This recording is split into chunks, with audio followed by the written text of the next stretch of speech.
साथीहरु नेपालमा चाहिँ टिकटक ब्यान्ड भइसकेको छ। अब हामीले चाहिँ VPN युज गरेर कसरी टिकटक हेर्न सकिन्छ, कसरी युज गर्न सकिन्छ भन्ने भिडियो रहेको छ।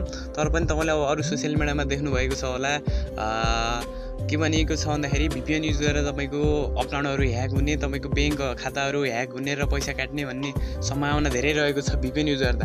तर मैले आज चाहिँ तपाईलाई कसरी सो गर्न छु भन्दाखेरि तपाईको कुनै अकाउन्ट ह्याक पनि नहोस् र तपाईले VPN युज गरेर टिकटक पनि युज गर्नुहोस्। यो तरिकाले म आज तपाईलाई कसरी VPN युज गर्न सकिन्छ भन्ने भिडियो रहेको छ। यस टेक्निकल केदारकी च्यानलमा नआउनु भएको छैन यस च्यानललाई सब्स्क्राइब गरिदिनु होला। यस्तै युजफुल इन्फर्मेसन भिडियोहरु यस च्यानलमा लिएर आउने छु। म टिकटकमा गएँ भने चाहिँ यहाँ टिकटकमा देख्न सक्नुहुन्छ। म तपाईलाई सो गर्ने छु। मेरो पनि चलेको छैन र सबैजनाको चलिसकेको छैन। देख्न सक्नुहुन्छ लोडिङ मात्रै हुनेछ। लोडिङ भएपछि तपाईको चाहिँ चलेकै छैन यस्तो समस्या सबैकोमा भइसकेको छ।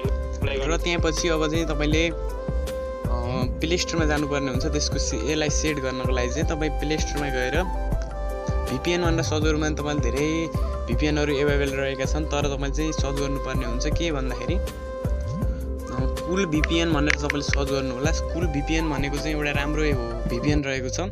यसलाई तपाईले इन्स्टल गर्न सक्नुहुन्छ। यो लोगो चाहिँ तपाईले यहाँ फर्स्टमै आउनेछ। यसलाई ओपन गरिसकेपछि तपाईको चाहिँ यस्तो इन्टरफेस खुल्नेछ। यस्तो इन्टरफेस खुलिसकेपछि तपाईको चाहिँ सजिलोसँग VPN को एप ओपन हुनेछ र तपाईले यहाँ देख्न सक्नुहुन्छ यस्तो इन्टरफेस हुनेछ। तपाईको VPN ओपन भइसकेपछि अब यहाँ देख्न सक्नुहुन्छ यस्तो एरो यो देखाएको छु। यसमा तपाईले टच गरेर तपाईले चाहिँ अब यहाँ तपाईले चाहिँ युनाइटेड स्टेटमा राख्न सक्नुहुन्छ। यहाँ गएर तपाईले चाहिँ सजिलोसँग यसलाई ओके गरिदिनु भयो भने तपाईको चाहिँ सजिलोसँग VPN युज हुनेछ। VPN युज भइसकेपछि VPN कनेक्टेड भनेको छ। यसरी यसलाई चाहिँ ओके गरिदिनु होला। ओके गरिसकेपछि तपाईले चाहिँ टपमा देख्न सक्नुहुन्छ यस्तो चाबीको एरो आउनेछ। तपाईको चाहिँ VPN युज भयो भनेको छ। अब रहेको छ मेन हाम्रो कसरी ह्याक हुँदैन त हाम्रो अकाउन्ट भन्दाखेरि यहाँ देख्न सक्नुहुन्छ हाम्रो यहाँ कुनै साइन अप भन्ने अप्सनमा कुनै पनि लगइन गर्नु पर्दैन। तपाईको गुगल अकाउन्ट, फेसबुक अकाउन्ट कुनै पनि यहाँ लगइन गर्नु पर्दैन। लगइन नगरिसकेपछि तपाईको चाहिँ कुनै पनि ह्याक हुने सम्भावना हुँदैन। यहाँ माई अकाउन्टमा गएर तपाईले साइन अप नगरिकन तपाईले चाहिँ यसमा डाइरेक्ट युज गर्न सक्नुहुन्छ। यो एपको चाहिँ त्यही राम्रो रहेको छ। यसलाई कनेक्टेड भइसकेको छ मेरोमा। अब तपाईले डिस्कनेक्टेड गर्न चाहनुहुन्छ भने यसैमा फेरि टच गर्नुभयो भने तपाईको सजिलोसँग डिस्कनेक्टेड हुनेछ। अब मैले चाहिँ कनेक्टेड गरेको छु। अब कनेक्टेड गरिसकेपछि चाहिँ अब म टिकटकमा ओपन गरेँ भने त मेरो चाहिँ सजिलोसँग यहाँ टिकटक चल्नेछ र तपाईले पनि मजाले चलाउन सक्नुहुनेछ।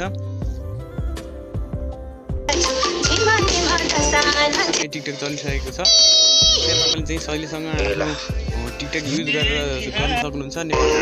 पनि इन्फर्मेसन भिडियो यस च्यानलमा लिएर आउने छु। त्यसैले यस च्यानललाई सब्स्क्राइब गरिदिनु होला र कुनै सम्बन्धी आवश्यक भिडियो छ भने चाहिँ तपाईले प्लिज मेरो कमेन्ट गरिदिनु होला।